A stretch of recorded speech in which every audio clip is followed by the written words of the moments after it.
welcome back my YouTube channel. Brothers and sisters, මම ගොඩ කාලෙකින් මෙහෙම හම්බෙන්නේ. එනම කලින් ගොඩක් කලින් තමයි හම්බෙන්නේ. ඉතින් දෙයක් කියන්න තමයි ආ.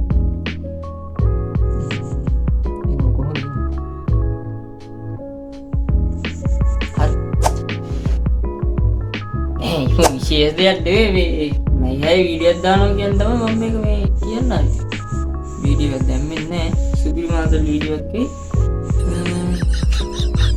සුපිරි වීඩියෝ එකේ අයියෝ බලෝ වෙනවා. සුපිරි වීඩියෝ එකේ ඒ විතරක් නෙමෙයි මේ හැමෝම සබ්ස්ක්‍රයිබ් කරන්න කියලා මතක් කරනවා. මම TikTok ඉන්නවා, Instagram ඉන්නවා, share එකම ඉන්නවා. මට සපෝට් එකක් දෙන්න ඉතින්. මේ මයික් එක වැඩ කරනවද දන්නේ නැහැ මම අල්ලගෙන හිටියන්නේ. අනේ මන්ද කවන්නේ. මේ මට සපෝට් එකක් දෙන්නකෝ. 800 ගහන්න තව පොඩ්ඩයි දී. yes. මට 1000 ගන්න සපෝට් එකක් දෙන්න මේ ඉස්සරහට වැඩ ගොඩක් කරන්න හිතාගෙන ඉන්නවා. ඒකට සපෝට් එකක් දෙන්න.